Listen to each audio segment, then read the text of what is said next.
दावत थी, VIP enclosure में बैठकर आप पाकिस्तान डे जो परेड है वो देख सकते थे। मैं पूछना ये चाह रहा हूँ कि आपके घर के करीब भी है परेड ग्राउंड, तो आप गए थे क्या आज देखने?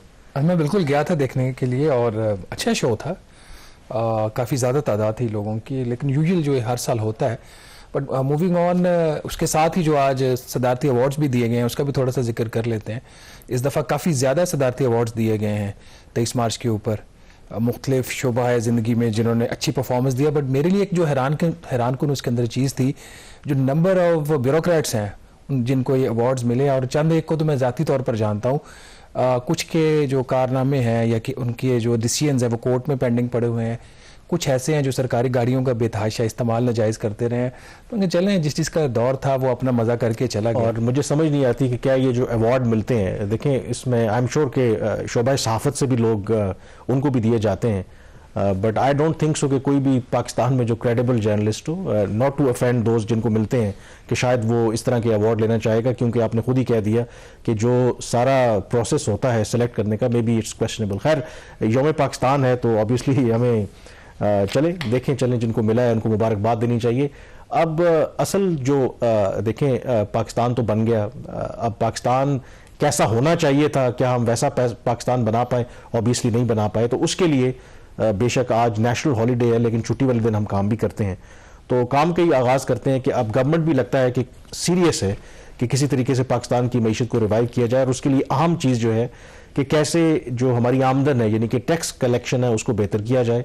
और जो एक शोबा जिस इग्नोर होता आ रहा है बहुत अरसे से, वो है कि रिटेलर्स को किस तरीके से टैक्स नेट में लाया जाए। तो इस सिलसिले में गवर्नमेंट ने बाकायदा तौर पर एक नई स्कीम का ऐलान किया है, और जो मेरे लिए ऑन अ लाइटर नोट जो स्ट्राइकिंग बात है, जो इम्प्लीमेंट करने जा रहे हैं वो 1 अप्रैल है।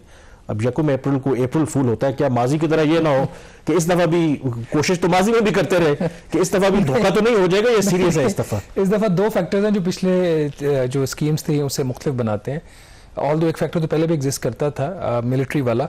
Number 1, special investment facilitation council, उसका पूरा जोर है कि इकोनॉमी को जो है वो ठीक करना है, और जो नैरो टैक्स बेस है उसको ब्रॉडन करना है। ख़ासतौर पर जो SIFC के अभी तक के इजलास हुए हैं उसमें आर्मी चीफ ने जिस चीज़ का मुसलसल तवातर के साथ जिक्र किया है वो पाकिस्तान की नैरो टैक्स बेस है। तो मुझे लगता है कि जो इस तरह का जो फोकस आ रहा है तो शायद जो है वो चीज़ें इस दफ़ा माजी से बेहतर हों। और दूसरा, ये अक्रॉस द कंट्री अभी स्कीम नहीं है, चंद शहरों में है, इसको अभी एक्सपेरिमेंट करेंगे। और मेजर जो चीज़ है IMF भी इसमें इन्वॉल्व है। तो थोड़ा सा पहले नाज़रीन को बता दें कि डेवलपमेंट क्या है। नाज़रीन, पिछले साल का जो बजट जब पास किया, बल्कि इसी साल का बजट पास किया PDM की गवर्नमेंट ने, तो उस बजट के तहत उन्होंने अपने पास एक कानूनी इख्तियार ले लिया कि वो कोई भी स्पेशल जो स्कीम है ताजरों के लिए वो ला सकते हैं। असूली तौर पर तो ये स्कीम 1 जुलाई 2023 को आ जाना चाहिए थी, नहीं आई। के टेकर के टाइम पे भी इसके ऊपर काफ़ी काम हुआ, बल्कि FBR ने समरी बना के भी साबिक जो निगरान वज़ीर ख़जाना है डॉक्टर शमशाद अख्तर साहिबा, उनको भेजी, उन्होंने उसकी मंजूरी दी और समरी वापस कर दी। बिलाखिर अब इसका फैसला हुआ जब IMF के मुज़ाकरात हुए उस मौके पे, तो ये तय हुआ कि 1 अप्रैल से FBR हुकूमत पाकिस्तान स्कीम को बाकायदा लॉन्च कर देगी। कल FBR ने इसका जो पहला है नोटिफिकेशन वो निकाल दिया है। 7 दिन का टाइम दिया है लोगों को इसके ऊपर तजावीज़ देने का, अगर किसी का कोई ऑब्जेक्शन है वो रेज करने का। अदरवाइज ये स्कीम जो है 1 अप्रैल से इसी सूरत में इंप्लीमेंट हो जाएगी। मेजर कॉन्ट्रोवर्स कहने को तो ये सिर्फ ताजरों के लिए स्कीम आ रही है, लेकिन अगर इसकी डेफिनेशन देखें तो काफ़ी ब्रॉड डेफिनेशन है इसके अंदर। कामरान, ये इसमें उन्होंने होलसेलर्स, डीलर्स, रिटेलर्स, मैन्युफैक्चरर कम रिटेलर्स, इंपोर्टर कम रिटेलर्स, मतलब ये वो लोग जो मैन्युफैक्चरर और रिटेल का भी काम करते हैं, वो जो कुछ इंपोर्टर्स और इंपोर्ट करके चीज़ें बेचते हैं वो भी इसमें कवर्ड होंगे, और हर वो शख्स जिसका इससे रिलेटेड कोई काम है रिटेल से। इब्तदाई तौर पर ये जो स्कीम है कामरान, ये सिर्फ 6 शहरों में आ रही है। 4 provincial Capitals Lahore, Karachi, Quetta, Peshawar, federal capital Islamabad, और इसके साथ रावलपिंडी को ऐड किया गया है। तो इनिशियली ये 6 शहरों में स्कीम ये लॉन्च की। ये कंपलसरी स्कीम है, इसमें आपके पास ऑप्शन नहीं है ताजिर के पास कि वो इसके अंदर रजिस्टर नहीं होगा। 1 अप्रैल को ये इसका नफाज होगा। 30 अप्रैल तक टाइम होगा रिटेलर्स के पास, इन तमाम कैटेगरीज के जो अफराद है जो कारोबार करते हैं, कि वो अपने आप को FBR के साथ रजिस्टर करवाएं। अगर वो नहीं करवाते 30 अप्रैल तक, तो फिर कमिश्नर FBR के पास ये कानूनी इख्तियार होगा, उनको ज़बरदस्ती भी वो रजिस्टर करवा सकते हैं। इसका जो स्कोप है वो तमाम जो शॉप्स हैं जिनका फिक्स बिजनेस प्रेमिसेस हैं, वहाँ तक उन्होंने इसको एक्सपेंड किया हुआ है। It's a good step. Small step but बहुत कोई जाइंट स्टेप इस तरह से हम नहीं कह सकते, लेकिन इट्स अ गुड बिगनिंग। अगर सिर्फ इनकी टैक्स कंट्रीब्यूशन की देख लें और ओवरऑल इनकी देखें, जो रिटेलर है उस और होलसेलर दोनों का मिला के जो इकोनॉमी के अंदर जो हिस्सा तकरीबन 5वां हिस्सा इनकी कंट्रीब्यूशन से आता है। पर जो टैक्स कंट्रीब्यूशन है इनकी सिर्फ रिटेलर्स की मैं बात कर रहा हूँ, 8 माह में, जैसे हम कल बात कर रहे थे सैलरी क्लास ने 217 अरब दिया, इन्होंने 8 माह में सिर्फ दिया 11.2 अरब रुपया।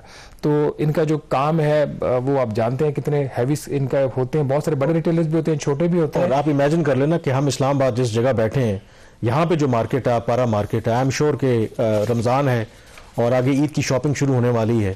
इफ़ नॉट अरबों करोड़ों में तो यहाँ पर भी बिजनेस हो रहा है। छोटे छोटे दुकानदार जो बैठे हैं, इतना यहाँ पे काम चलता है और टैक्स की जो उनकी कंट्रीब्यूशन है इज़ नथिंग।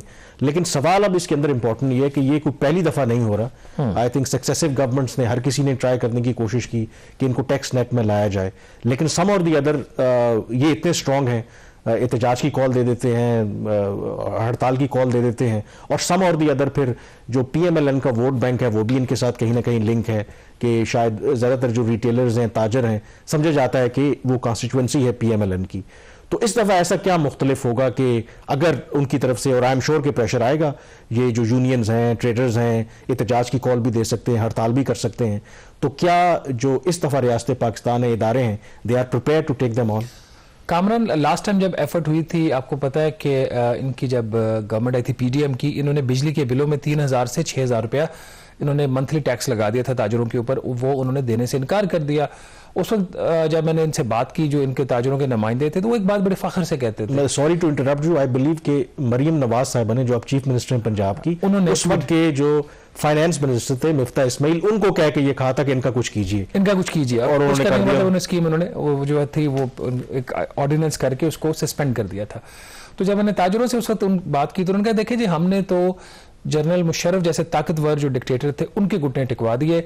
आपको याद है कि इसी किस्म की एक डोर टू डोर एक रजिस्ट्रेशन, टैक्स रजिस्ट्रेशन स्कीम जो थी ताजरों की, रिटेलर्स की, वो लॉन्च की थी जनरल मुशर्रफ ने। उसमें आर्मी को भी इन्वॉल्व किया गया, उसका भी कोई एज सच बेनिफिट नहीं हुआ था हुकूमत को। उस वक्त की हुकूमत को घुटने टेकने पड़ गए थे। फिर गालिबन 2014 या 15 में उस वक्त के जो वजीर खजाना थे साग डार साहब, उन्होंने एक अटैम्प्ट की, उन्होंने कहा जी कि इनके कैश विड्रॉल्स के ऊपर पैसे लगा दो, अब एक टैक्स लगा दो, 0.6% टैक्स लगा दिया था उस वक्त उन्होंने, कि ये नेट में आ जाएंगे। उन्होंने एहतजाज किया। उस वक्त के जो वजीर आला पंजाब थे शहबाज शरीफ साहब, वो ताजरों की तरफ से उस वक्त के जो वजीर खजाना थे सागडार साहब, उनसे मिलने आए थे कि इनको रिलैक्स किया जाए। फिर इनके मुज़ाकरात हुए और जो टैक्स रेट 0.6 था उसको 0.4% कर दिया गया। कुछ और चीज़ें उनसे तय हुई और ये तय पाया कि 20 लाख ताजिर जो है वो रजिस्टर होंगे उस मुआहदे के तहत। आज भी 3 लाख से ज्यादा नहीं है। अभी फिर तो ये हिस्ट्री है, तो मैं यही कह रहा हूं कि कितने चांसेस हैं कि ये कामयाब होगा? मैं कोई इतना बहुत ज्यादा होपफुल नहीं हूं। मतलब मुझे ये है कि इस पे अगर जिस तरह इस वक्त हुकूमत का, IMF का और SIFC का एक फोकस आया हुआ है 3 शोबों के ऊपर, retail and wholesale, construction sector, इनके ऊपर, और खासतौर पर ये जो 3 शोबे हैं, तो मुझे लगता है कि शायद इस दफा कुछ ये इम्पैक्ट डाल सके। अगर ये 4-5-6 बड़े शहरों में ये करने में कामयाब होगा तो छोटे शहरों में आपको इतना प्रॉब्लम नहीं होगा। कहा यह जाता है कि 35 लाख से लेकर 42 लाख तक कमर्शियल इलेक्ट्रिसिटी कनेक्शन हैं पाकिस्तान में, और ये तमाम जो कमर्शियल इलेक्ट्रिसिटी कनेक्शंस हैं वो इन ताजरों के हैं ज़्यादातर जो हैं, बाकी कुछ और भी उसमें होंगे। तो अगर उसमें से अगर 35 लाख भी अगर मिनिमम नंबर ले लें और आपका जो है इसका सिर्फ 3 लाख उसमें रजिस्टर्ड है, और क्या उनकी कंट्रीब्यूशन होगी क्या नहीं होगी हम सबके सामने। इसकी थोड़ी सी अगर टैक्स की बात कर लें, अभी इन्होंने जो इनका जो मैकेनिज्म है, इनसे मंथली टैक्स लिया जाएगा। 1 अप्रैल से 30 अप्रैल तक रजिस्ट्रेशन है। जो टैक्स इनसे लिया जाएगा वो 1 जुलाई से लिया गया अगले माली साल से, और इनको एडवांस टैक्स देना पड़ेगा हर महीने की 15 तारीख को। इस स्कीम के तहत ये जो इन्होंने नोटिफिकेशन निकाला है SRO, 15 जुलाई को पहले टैक्स की पेमेंट आ जानी चाहिए। इसमें एक इंसेंटिव भी रखा हुआ है इन्होंने। इंसेंटिव ये है कि अगर ताजिर उसकी जो भी टैक्स की कैलकुलेशन बनती है, अगर अपना टैक्स एडवांस में दे दे तो उसको 25% उसके ऊपर डिस्काउंट है, विच इज़ गुड थिंग। आप इंसेंटिवाइज करके लोगों को नेट में लाने की कोशिश करते हैं। दूसरा एक इंसेंटिव ये है कि अगर ताजिर टैक्स 2023 का अपना गोशवारा जमा करवा दे आमदन का, तो भी उसको 25% डिस्काउंट मिलेगा। Again it's a good step. अभी तक ये कामयाब नहीं हो टैक्स 2023 के जो इनका जो हदफ था, कोई 60 से 65 लाख गोशवारे इन्होंने जमा करने थे एफबीआर ने, अभी तक इनको कोई 42 लाख भी इनको जमा नहीं। लेकिन डिटर्मिन कौन करेगा कि अगर आपने एडवांस टैक्स देना है, कोई भी रिटेलर है, ताजर है, वो किस तरह से डिटर्मिन करेगा कि मेरा इतना टैक्स बनता है? सेल्फ डिटर्मिनेशन इसके अंदर भी बट एक फार्मूला भी दिया हुआ है। अच्छा। अगर कोई ये कहता है कि मेरा कोई भी टैक्स लायबिलिटी नहीं बनती तो फिर भी उसको साल का सिर्फ 1200 रुपया टैक्स देना है। अब 1200 टैक्स का मतलब यहाँ पे वाज़ेह है कि वो सिर्फ उसकी रजिस्ट्रेशन चाह रहे हैं, टैक्स का मकसद नहीं है। टैक्स लेने का क्या तरीकेकार होगा इनका? जो उसकी दुकान है, जो उसकी बिजनेस प्रेमिसेस है, उसका जो वेयर हाउस है, कोई भी उसके कारोबार से रिलेटेड जो उसकी प्रॉपर्टी है जहां पे वो काम कर रहा है, उसकी एक जो रेंटल वैल्यू है उस पता होगी या पता होनी चाहिए। उस रेंटल वैल्यू जो है वो उसका 10% लिया जाएगा as a fair market value. तो 10% उसकी फेयर मार्केट वैल्यू लेके उसके ऊपर फिर इसका साल का टैक्स निकाला जाएगा। और जो फेयर मार्केट वैल्यू कैसे डिटरमिन होगी? एक तो रेंटल आपका कर दिया, जो एफबीआर के प्रॉपर्टी वैल्यूएशन के रेट्स हैं वो तो है 25-26 शहरों के, ज्यादा नहीं है, उसकी वो डिटर्मिनेशन होगी बेस उसकी। जहां पे एफबीआर के रेट्स नहीं है तो जो डिस्ट्रिक्ट ऑफिसर्स होते हैं, कलेक्टर्स होते हैं, उनके जो रेट्स डिटर्मिन किए हुए प्रोविंशियल गवर्नमेंट्स के, वो इसमें यूज होंगे। बट कॉन्सेप्ट अच्छा है, चैलेंजिंग है। क्या अब इसकी जो एक नेशनल एक डेटाबेस रजिस्ट्रेशन इसकी एक बनेगी, जिसको ये नेशनल बिजनेस रजिस्ट्री इन्होंने इसका नाम रखा है, उसके अंदर ये लोग अपने आप को रजिस्टर करवाएंगे, ताजिर जो है या उसके अंदर रजिस्टर करवाएंगे, या फिर एफबीआर की पोर्टल के ऊपर जाके अपने आप को ये रजिस्टर करेंगे। मैकेनिज्म इन्होंने यही रखा हुआ है। होपफुली नाज़रीन कि इसके ऊपर इस दफा कम से कम डेवलपमेंट हो जाए। अब भी SIFC के होते हुए, IMF की शराइत के होते हुए अगर हुकूमत नाकाम हो जाती है, मेरा ख्याल है कि फिर शायद ही कभी हम जिंदगी में दोबारा ताजरों को टैक्स नेट में ला सकें। ये मौका है। इस वक्त पाकिस्तान बिल्कुल इकोनॉमिकली दीवार के साथ लगा हुआ है।